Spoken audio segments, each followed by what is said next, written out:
So what we have here is some of the full-size banners. These are the same size as you would have on the light pole. And then we got some reproductions, so to speak, made for town hall, printed to fit right in this space between the benches and the guardrail. Yeah, so can you tell us clearly we can see the visual link, or the link between the visual and the text, but tell us a little bit about how those decisions were made. So the challenge was to come up with a public art project about the American Revolution. Arlington is often not a part of the story that Lexington and Concord tell so well. And so the whole theme, in fact, for Arlington was the untold stories of monogamy, as Arlington was called at the time. Mm-hmm. One of those untold stories being the importance of Arlington during the battles of April 18th and 19th. But what other kinds of untold stories can we find? And it's a challenge to talk about the revolution in a way that is fair to the things that were happening at that time that were not about equality and freedom. There was enslavement in Arlington. The indigenous people of the Massachusetts Bay Colony had been pretty much wiped out, either by disease or by force, and made to move along so that English settlers could farm their land. So it's tricky to tell a story that honors the bravery and courage of the Minutemen and the colonists living here in Arlington, and their idealism, the fact that they wanted to found a society that would be based on equality and freedom, but acknowledges that that was not the whole story. Women also didn't have really many rights at all, and people who didn't have an income were left out of a lot of the decision making. Yeah, so, let's be clear, right? The untold stories that you're talking about, some of them are feel-good stories and some of them are not. Exactly. And in fact, our very first interview was with a man named Ferris Gray, who's a Sagamore of the Massachusetts tribe. So he's a leader of the Massachusetts tribe, who were the original people of this region. And one of the things he said right away is, you can't tell the story of the revolution without telling the story of the genocide. And that this particular celebration, it doesn't always feel so celebratory to the indigenous people. Of course not, yeah. And so you're trying to capture all of that. Right. And so one of the decisions we made early on was that we would also tell the untold story of plants, right? You think about, what was it like in the 18th century? We have fossil fuel, plastic, electricity. They had plants. They heated their homes with wood that they cut down in the forests. All of their food came from what they farmed.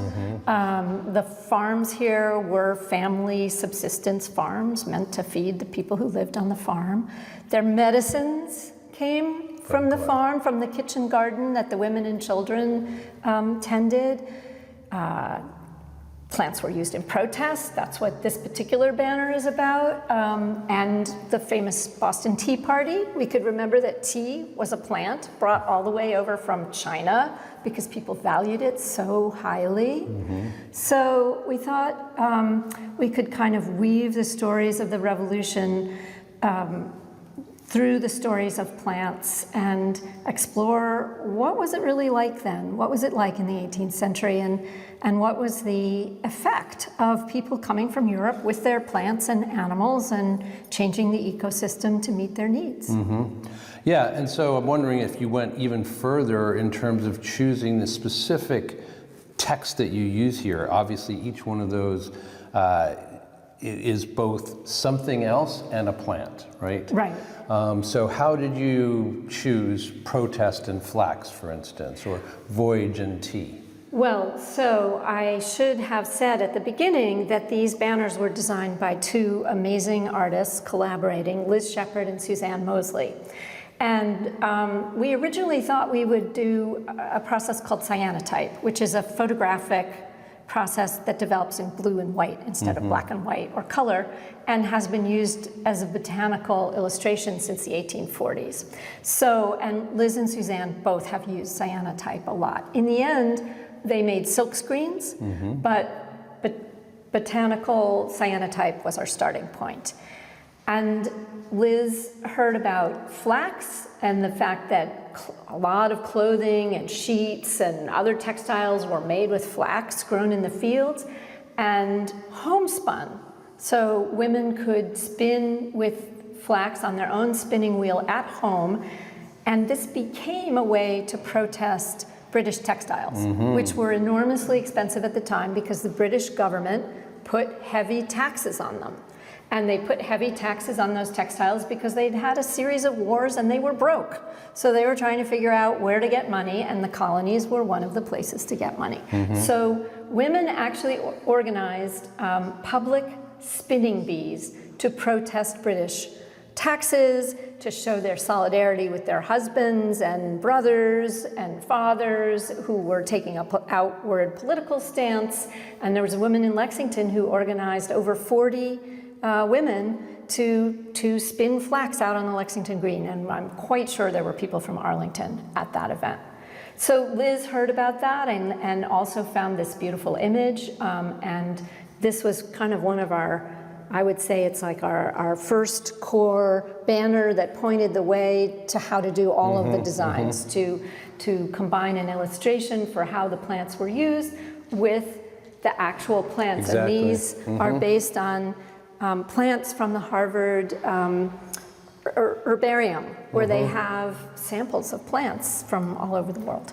Yeah, I absolutely just love this marriage of image and text, where you're not only, you've explained it beautifully for this, and people will be able to listen to the audio tour, I'm sure, and understand how it works with the other banners presented here. But I love this idea that you've got that image, that central image of how the plant is used, so that intersection of plant and human industry, but it combines again with a kind of fundamental theme of what's going on here, protest, and the different forms that could take. And let me say too that I did some research, thanks to the Arlington Historical Society, about what was Arlington's landscape like in 1770. And there's a wonderful book about mostly about architecture, but it speaks a bit to the landscape. And it talked about how Arlington was a woodlot. People from Cambridge came here to get wood. I should say Menotomy was a woodlot. It was a pasture. So that's another of our images, is around pasture. It was farm, but what did people grow in their farms? We had to do quite a bit of research actually to find that out. And corn was one of the main things. The settlers wanted to grow wheat, but it didn't always grow so well in this soil and this climate. But by the Revolution, they were also growing wheat. And then we had heard about the kitchen garden. There's a kitchen garden at Jason Russell House. That the Arlington Garden Club has kind of reconstructed from their own research, and they're mostly herbs and plants that were used medicinally and for household uses. So from that we came up with the overall kitchen garden, which was a food garden, but then medicine, comfort, and also delight. This image for delight, we were thinking, well, yes, it was a time when it was maybe a little tougher to survive than now, when you can go to Target and the supermarket and things come from all over the world. But there was time for beauty and pleasure, and people surely took delight from the plants around them, and maybe even from the forests, although that doesn't really get talked about till later in the 19th century, when there's kind of a more romantic attitude towards nature.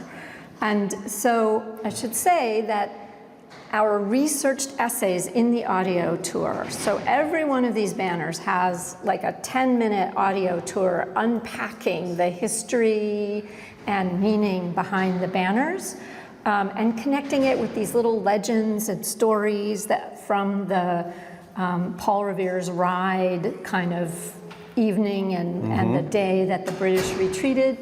So following that essay, that written, researched essay, we have an interview with a contemporary person. And that was fascinating. So for Orchard and Apple, we interviewed a woman who's been researching heritage apples. At one time, there were 14,000 different kinds of apples registered in the United States by the United States government. Huge genetic diversity until, basically the changes in farming practices and transportation of fruit and monoculture narrowed it down to 100. There are basically 100 apples now. But there are these apple detectives out there looking for the lost apples, and a lot of these apples were used for cider, hard cider, the favorite colonial drink. So when it came to delight, I actually did a little interview about the ways that people in Arlington take delight from plants now, whether it's the youth in the green teams who started a composting business to bring back the health of soil and reduce the amount that's incinerated to affect climate change, or it's the people who are planting native plants to try to save pollinators and provide food for birds. So it's still a delight in nature, but it's a delight in stewardship, restoration, working the land to try to preserve and protect what you care about. I have to say that one thing that clearly unites a lot of the projects that have taken place around Arlington 250, especially the art projects and public art projects you've been so involved in, is what you've just described, which is the fact that they are historically significant, or you're looking at things for their historical significance, but you're also connecting them directly to those 250 years of history and the life that we're living now. Right. I mean, I think exactly we're trying to make the point that history did not start with the 1775, and it certainly didn't end. And really, we face some of the same challenges now at this moment. The decision about, whether you're going to stand up for your rights or not against what many would describe as tyranny with our current government. Trying to suspend the right of habeas corpus, for example, core constitutional belief. From 250 years ago From 250 and more. years ago. So people need to know about this history because it's this history that has made our way of life possible. And it may be that, in whatever way, we're going to have to fight for it again. I mean, let's hope not in an armed struggle. Right, not in the same way as some of these depictions would suggest. Okay, so let's walk down the hallway. I want to show you another banner here. All right, great. This one, Voyage and Tea. I see this as kind of a pair with a protest and flax, because as everyone's aware, the Boston Tea Party was a huge, very successful, very visible act of protest that got the attention of the crown, right? Active branding, yes. Yeah, exactly. But what I learned in all the research I did for this tour was that the British government demanded compensation for the tons of tea that was dumped overboard, and the colonial leaders refused. And in the negotiations of this, the British government shut down the port of Boston for for several years. Nothing got in or out. Like, imagine what that did to the regional economy. Arlington was part of the economy of Boston. So this banner also speaks to the connection between monogamy and Boston. And there's a funny little legend from the time of the Revolution about a woman who was disobeying the tea boycott because she just had a craving for tea and the caffeine, I'm sure. And there were these rebel leaders who toured about to make sure everyone was doing what they were supposed to. And he knocked on the door, and she and her maid quickly just dumped the tea into a coffee pot and invited him to have some coffee. And he said, "Oh, no, that's all right. I'm just on my way somewhere, but thank you," and left. And years later, after the fighting was over, they reconvened, and she said, "Remember that time I told you I was drinking coffee? I'm afraid I put one over on you." And he said, Oh no, I knew it was tea, but you're such a good lady, I didn't want you to get in trouble. So I looked the other way. So but she did a little nudge, nudge, wink, wink, and he one-upped that, it sounds like. But that's a great story from here in Menotomy, and it shows you how, even though this was a rural farm area, it was connected to the whole global trade and the English social practices of having tea.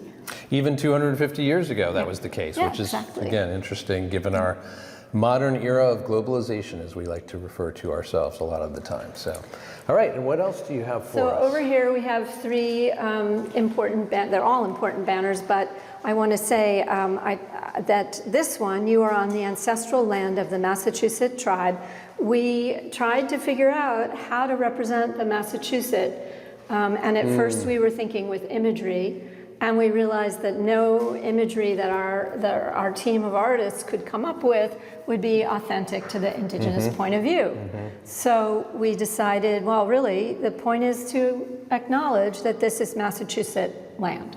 So it's a simple statement of text, and this is the first banner that you see when you're coming into Arlington Center from the east. And I have to say, I feel so proud of Arlington that the town is willing to put something that could be controversial, you know, up and celebrate the fact that we acknowledge.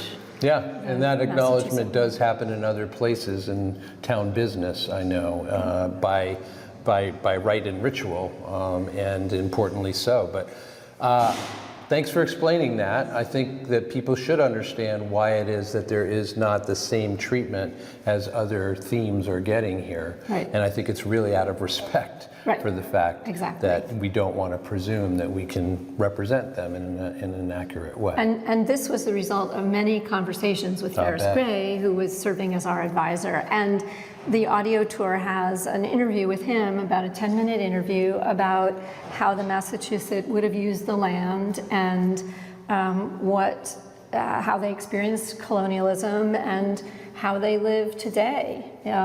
Because of course they're still here, and of course they can't follow their traditional ways. He talked about the fact that, you know, a capitalist economy is very different from indigenous culture, where you have a different relationship to nature and to land. You don't own it. And to each other. It's much more communitarian, right? And much less, capitalism doesn't work with that, does it? So that's a very interesting interview. And then this wood lot was about the fact that wood was such an important resource. Trees were cut down in this area and shipped to England to build ships and ships' masts, because at that time England had basically deforested itself for its need for wood. This one is followed by an interview with Bill Moomaw, who's an amazing, eminent scientist who worked on the Paris Climate Accord and lived in Arlington for many years, raised his family here, loves Menotomy Rocks Park for being a little piece of forest. And he talked about how important mature, old, big trees are to slowing climate change, and how important trees in general, because of the way they store climate, how crucial they are. Store carbon, how crucial they are to slowing climate change. And pasture was about the way that meadows were changed when when the colonists brought over their domestic animals. And so things that we might think are native plants like clover actually came from English meadows. So that was part of the transformation of the land. Great, and again, the images go so beautifully with, again, the text and the themes. Here you see a man who is, you know, kind of expressing man's dominion over the land, in a sense. Yes, exactly. We are going to, and that fundamentally, again, changes the relationship between that land and the humans on it. Indigenous people never fenced land that made no sense to them. Absolutely. Let's see, what should we talk about next? I'd actually like to go back to where we have the medicine one for a minute. So now let's go back where we started, and I Okay. just want to show you this banner that the topic is medicine and ajuga. Okay. And in talking about this, I want to acknowledge a very important person, my partner in producing this audio tour, and she did all the interviews and edited all of the interviews, Molly Edwards, Dr. Molly Edwards. She's a plant biologist and a science educator. And her mission is to bring science to people who might think it has nothing to do with their own lives, or might think that they could never become scientists, and make it relevant and accessible, and bring more people of color, women, whatever, into science. So she did the interview after this one, medicine and ajuga. Ajuga is a garden plant that can be used to treat bleeding injuries, which there were many on the day of the revolution. And so that seemed like an appropriate medicinal plant, even though, of course, they treated coughs and fevers and scrapes and all, intestinal distress, whatever, with plants from their garden. But so Molly talked about the fact that from a contemporary point of view, there's still over 100,000 plants in the wilderness that have never been discovered that might have very valuable pharmaceutical properties. Aspirin comes from a plant, something as ordinary as aspirin. But she talked about the fact that plants cannot, like an animal, run away when they're being threatened. So they developed a whole arsenal of chemical weapons, essentially. There's a plant that when it's being attacked by caterpillars, lets off a scent that calls wasps to come and eat the caterpillars that are sitting on the plant, and that saves the plant from further damage. So Gotta love biological and botanical evolution, right? exactly. So all of these kind of properties, these are what go into drugs that help us humans with our various conditions and ailments. All right, well, I mean, that is a great way of wrapping things up here, because again, it connects the past to the present in a very compelling way. Let's remind folks of how long they will be able to see these banners in here on the second floor of Town Hall. So the banners will be here through the end of September. The audio tour you can listen to anytime you want to. You don't have to be here. There are small illustrations of the banners on the tour. You can listen to it on your computer, your phone. You just go to www.plantstories.us, and the whole tour is there. It's very easy to use. But you could also come here and listen to some of it while you're here. It's long, it's about an hour. You don't have to listen to it all at once. You can, unless you're on a long car ride, you can listen to it in bits and pieces when you're washing the dishes or whatever. And you'll learn a lot about Arlington, plants, and history.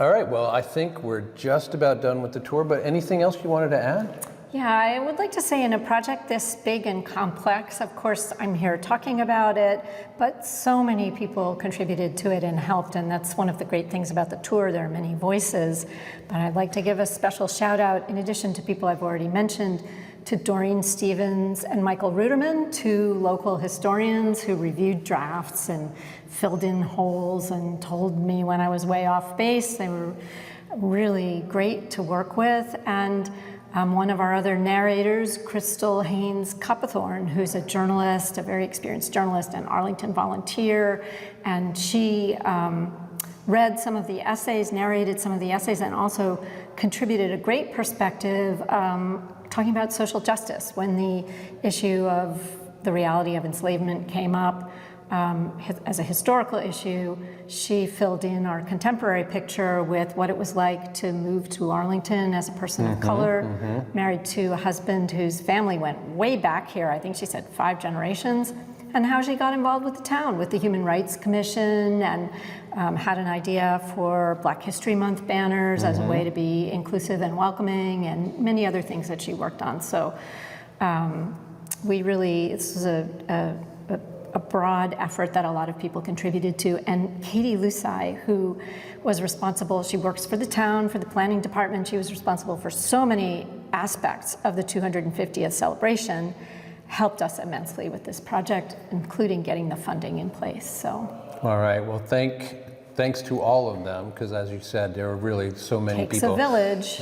Yeah, and many more than can be named specifically, but I'm Right. glad that you took the time to talk about those folks. And thanks to you, really, for taking the time today and in general for doing this work. We And really so I appreciate hope it. people will listen. You have to promise to listen to the audio tour. I do now. promise. I've given you half I of actually, it. I mean, I don't mind really long, deep dives, as I think you know, Yeah. into stuff. So that sounds good to me. I'll tell you what, why don't we head back out? It is a beautiful day out there. Good day for nice and, coffee. Yeah, let us go do that. So All right. thanks again for coming, though, and really appreciate it. It's such a rich part of being here in Arlington, thanks to folks like you. ACMi productions are only made possible with your support. Visit patreon.com/ACMi to learn how you can help.